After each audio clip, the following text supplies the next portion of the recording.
Hey everyone, welcome to my channel. My name is Veronica. This is my second ever declutter video. So as a bit of history, back in July of this year, which it's October, so just a few months ago, I attempted my first ever declutter video. I had started my channel back in December of 2020. It was just time to make some room for new fragrances to come in and some that I wasn't loving on as much to go out. And then there were some that I just didn't get along with at all. So it was time, but I had a really tough time with that declutter. I will link it below. There are parts of it that are kind of humorous. So I wanted to provide a bit of an update on what happened. Like, where are they now? Those fragrances that were featured in that video, and also share with you some that I have decided to let go of since then. So as an update to that July video, most of the fragrances that I said I was ready to let go of actually did go to new homes or are on their way to new homes or are up for sale. There are some that I did decide to keep, but I'll just share a few that may be of interest to you. So you might recall I had a really tough time thinking about letting go of Opium by Yves Saint Laurent and Samsara by Guerlain. So both of those are fragrances that no one in my house likes. Husband hates them, kids think they're awful, but I decided to keep them. So there are some fragrances that are just classics and worth keeping around either for reference or just I'm just not ready to let go of them. Now that said, I can't say that I totally enjoy wearing Opium or Samsara, but I decided to keep them. And here's what I did. I ended up reorganizing all of my fragrances since then, and I actually created a shelf for what I call my old school or vintage fragrances that I may not reach for often, but I'm glad that I have them. And I want to keep them because I have that little like collection bug, or there's something special about them that I think is worth keeping. So here's what the shelving system looks like. And here's the shelf with all of the vintagey fragrances that I may or may not reach for from here forward. There are some on that shelf that I know I'm going to use and others that I'm keeping just to keep. Yes, I am keeping some just to keep, and that's okay. I know there are people that don't believe in that and would prefer not to have fragrances or other things, anything in their universe that they aren't actively using. I get that, but I'm not one of those people, so they're staying on the shelf. Some that may come as a surprise that I actually did get rid of because they're popular on YouTube or a lot of people like them are as follows. Coconut Nanas by Rihanna. This one was very oily to me. It had a lovely opening, but it was fleeting and just didn't do the job for me as a coconut fragrance for what I was expecting. It got a little boring in the dry down. And I hated the packaging, but someone else was really delighted to buy that from me, and I'm so glad it went to a new home. Jimmy Choo by Jimmy Choo. I really tried with this, and I will say this is one that I did enjoy wearing from time to time, but it's the kind of fragrance that as you wore it through the day, at least me, it got to be too much, like it was almost suffocating. And for someone who likes big, strong, powerful fragrances, to say that something was suffocating or cloying says a lot. That said, it is a beautiful fragrance. It just ended up being not for me in this phase of my life. I did sell Lady Caron or Caron. It's one that I really wanted to love because it has such a history to it and is one of those old school vintagey fragrances, but I hated this. And there aren't a lot of fragrances that I hate. I get along with most fragrances, or I find something to like about most fragrances. There are very few fragrances that I've smelled and just thought, ooh, I want nothing to do with this. And that was one. And I did try to wear that for a whole day, and it did not work for me. I did keep 1000 from Jean Patou. Apparently I said Patou in that video, and I apologize. It's Patou. I'm not really sure why I kept that fragrance. It doesn't get along with me. It's way too chypre, too heavy. It just didn't work. I won't get into details, but I don't know, for some reason I felt compelled to keep it. And someone shared with me that it might increase in value later, so I figured I'll just hold on to it a little bit longer and see what happens with that. Everything else that was in that video ended up going to new homes. Oh, wait a minute. I did keep Mitsouko. That one is also sitting up on the vintage shelf, even though I don't think it's one that I will be wearing anytime soon. I may try it this winter. It's not one that I really get along with very well. I don't hate it. There are things about it that I do like, but it's not my kind of fragrance. So it's sitting on the top shelf in that vintage group. I also decided to keep 24 Faubourg for the same reasons. It's a classic that has a lot of memories for me, even though I think it may be too powerful for me right now. I don't know. I feel like I want to give it another chance, maybe wear it again. So it's sticking around for now and it's sitting on that vintage shelf. I did end up letting go of my Chanel Gabrielle Essence. I really like this fragrance. It's a nice, citrusy, floral, bright, happy fragrance. The issue is it didn't last on me. And there's some fragrances that I don't mind respraying, and then others that get on my nerves for that reason. And I can't tell you why, like what's the rhyme or reason behind why some get on my nerves and, I'm forgiving of others. I don't know. But, I do get tired of having to figure out how to create longevity on fragrances, especially those that are on the more expensive side. I expect those to perform better. By the way, I don't have performance expectations where fragrance needs to like last until the next day. That's not what I'm talking about. I would like to get like a half of a workday's wear out of a fragrance. Can I get 4 hours? Is that too much to ask of a fragrance? And if it lasts 8 hours or more, fantastic. But for something to disappear so quickly, and I'm talking about within an hour or two where I don't even recognize what I have on anymore, it's just a disappointment. So this is one of those. It sold relatively quickly. Someone was really happy to have that. I have to say, it's gorgeous. And if it lasts on you, I'm happy for you. It just didn't work out for me that way. If you watch my September awards video, you know that I also let go of L'Imperatrice 3 from Dolce and Gabbana. Beautiful fragrance, really nice. However, it has a rhubarb note that just bugged me throughout the day. Nothing wrong with the fragrance. If you like rhubarb, if you like watermelon, if you like a fun, light, flirty fragrance, that's a good one. It did well in the summertime. It didn't fade on me like some people say it fades quickly. I would say on me it lasted half a day or more, so that was fine. But there was something about like the sharpness of the rhubarb that just kind of bugged me. And for me to have so many light summery fragrances, that was one I just didn't want to keep in my collection. However, I would still recommend it to someone who was looking for that kind of fragrance. One that may surprise people that I let go of because it is very popular on YouTube, and I actually do like it and had it in like a summer video. I forget which video I featured it in, and I stand behind that, but it's Versace. I hope I'm saying that right. The issue for me with this fragrance is that it's too light. There isn't enough body. My friend here, Richard Keycott, talks about a fragrance having body, yaddy, yaddy, yaddy, yaddy, yaddy, yaddy. Okay, that was really corny. It has no body, yaddy, yaddy. It's pretty flat to me. That doesn't mean it's not pretty, but it's just so light and so close to the skin that I felt like, why am I bothering to wear this?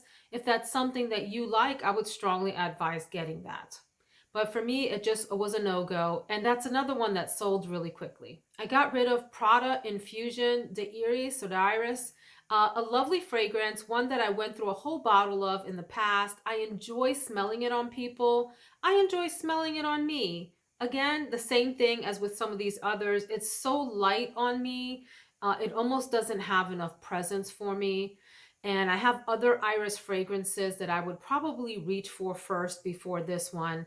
And it also didn't last long. That said, I enjoy this on other people. I like smelling it on them. I'm always like, oh, you smell good. What are you wearing? And it's that one, and I've had it.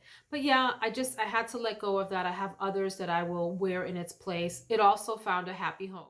I let go of Kate Spade Live Colorfully.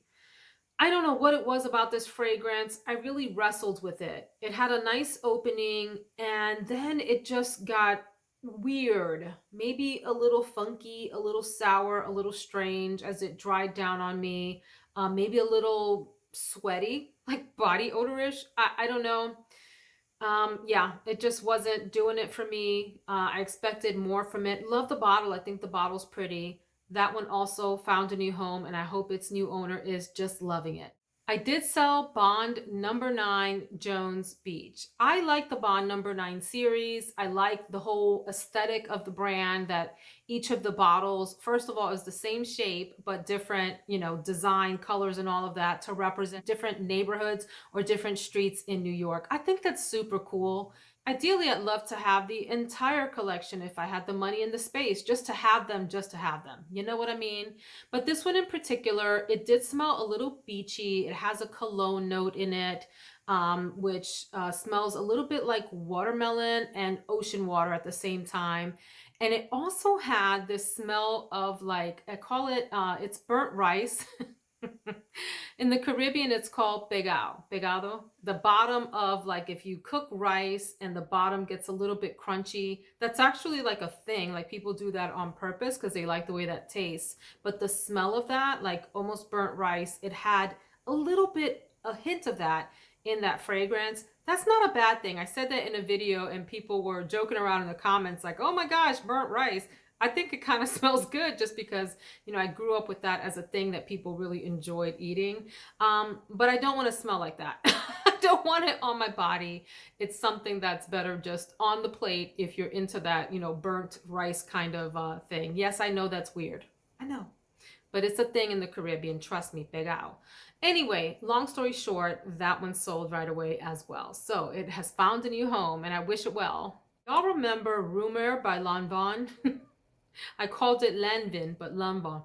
Anyway, that's neither here nor there. That fragrance smelled very metallic to me. It smelled like a handful of sweaty coins, like sweaty pennies. You know what that smells like? If you've had a handful of coins in the summer, yeah, that smell, that metallic, like earthy thing, and it just didn't work for me. I couldn't get away from it. So that found a new home. The next three, I know some people will go, really? What is wrong with you? But I couldn't make them work. I tried, y'all. I really did. There was something about them that just didn't work for me. And it's from the Narciso line. I have the cubes. I have Narciso White, the cube, the red cube. I have Poudre. I have Ombre, and I love all of those. In fact, the white cube is one of my all-time favorites. But these other three, I just couldn't get along with. It's the Pure Musk, it's the For Her EDT, and the For Her EDP. Do I think they're all nice? Yeah. Would I enjoy smelling them on someone else? Yeah. Something about them, though, just smelled like overly sweet skin. So those had to go. I also sold Valentino's Valentina Poudre. Love this bottle. I fell in love with this here on YouTube, looking at the bottle and listening to people rave about it. It smelled very much like shave cream and powder, and it just wasn't for me, so it had to go. A tough decision for me was to let go of Corloff Gold. It's lovely. It's really nice. In fact, it's one of the nicest summer fragrances that I had in my collection, and it's really affordable. Nice, affordable fragrances have a place in my heart. The issue is this didn't last very long on me, and I have a ton of fragrances that smell like summer, coconut, beachy types of scents that perform much better. So unfortunately, I had to let this one go. It is lovely if you're looking for a summertime fragrance that is floral, smells a little bit suntan, lotiony, just a little bit, and is affordable. This might be a great option if you don't mind the longevity issues. Along the same lines, I let go of my DKNY Be Delicious Coconuts About Summer. I love this bottle. It is the cutest thing with the faux wooden top. Maybe it is really wooden. I don't really know. Maybe it's made of bamboo or something.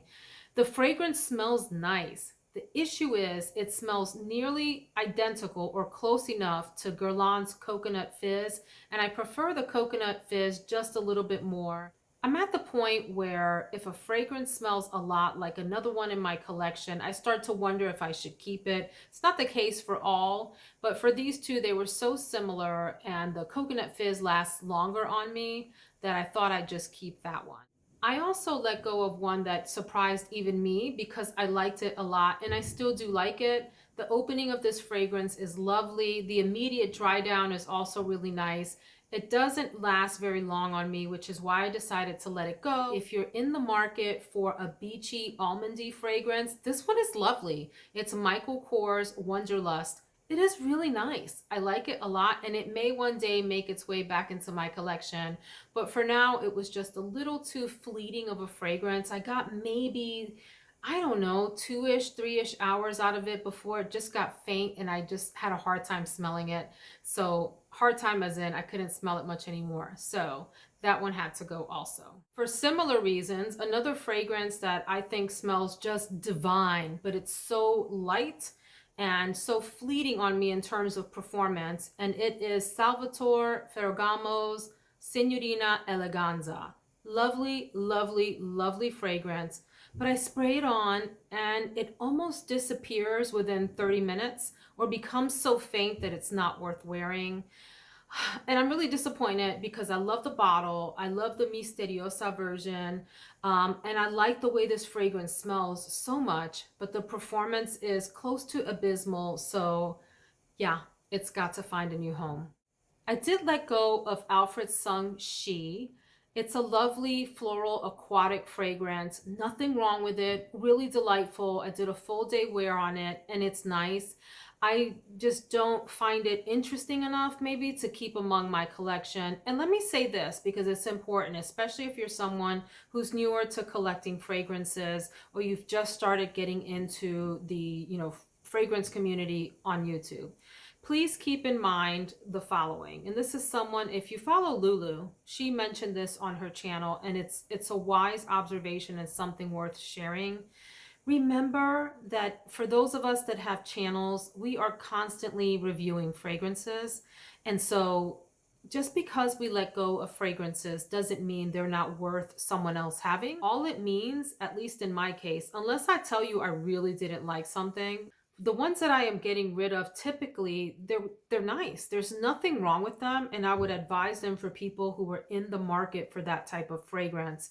But I may just want other things in my collection. I may be getting tired of a particular kind of scent or a certain profile of fragrance, or I just may want to rotate them out for some reason because I want to try new things. There's nothing wrong with that, but that is for, folks who have a lot of fragrances and are constantly rotating them in and out to try new things. So just keep that in mind, that getting rid of something as a YouTuber doesn't mean there's anything wrong with the fragrance. So here's a perfect example of that, and it's Clean Reserve Rain. I love this whole line. I like the way the bottles look. I like the idea of the fragrances. I like that some of them are rather photorealistic. This one in particular smells more like clean laundry and wet rain. Absolutely. But not enough like rain for me to want to keep it. And there's something about this kind of scent, similar to She, that maybe isn't the best for me or one that I would reach for over others. That's all. I know a lot of people like rain. It's still lovely, and I hope that it finds a new home because it's a cool bottle and a cool fragrance. I do have Comptoir Sud Pacifique Aloha Tiara up for sale. That fragrance is like tiara. I mean, that's what it is. But I don't know, it just doesn't float my boat. I've got other fragrances that have tiara in it that I would prefer to reach for, like my Hibiscus Palm, like Guerlain Terracotta. Those I gravitate to more. So this one has to go, but that doesn't mean that there's anything wrong with it. Again, are you seeing a theme here? It's a decent tiara fragrance. One fragrance that didn't even make it to a full day wear because I just couldn't do it is Histoire d'amour. Histoire d'amour. It's called Histoire d'amour by Obasan. The pronunciations, you guys. This fragrance smelled very, very, very, very, very, very dusty. Like an old attic full of vintage perfumes that had gone bad. This particular fragrance hadn't gone bad. Holy fireworks. What is everybody doing in the neighborhood?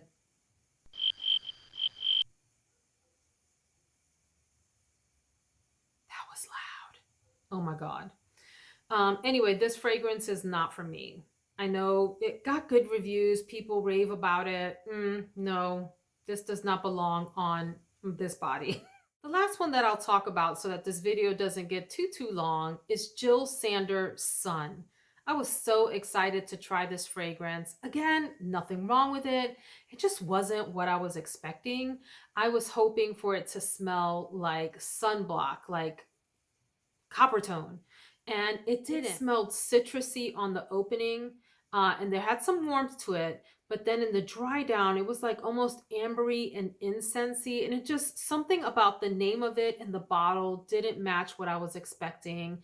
I did have a few folks comment when I talked about it in other videos saying that it was popular in Europe, and that at the time that it was released, the sunblock that was worn then there smelled more like what's in Jill Sanders' Sun versus what we use today. Maybe that's true. I don't really know, but I think this fragrance, at least in my mind, it feels like it's having an identity crisis. It doesn't know who it wants to be when it grows up. And I just had to let go of it. So that is my declutter. The good news is that letting go of so many fragrances makes room on the shelves to try new things. And I have had some beauties enter the collection since then that I'm super excited to have. I hope that you enjoyed this, my second declutter. It wasn't quite the fail that the first one was, but I wanted to give you all an update from that first one and share with you some others that had left my collection. Have a wonderful one, and I look forward to seeing you in the next video. Take care, friends.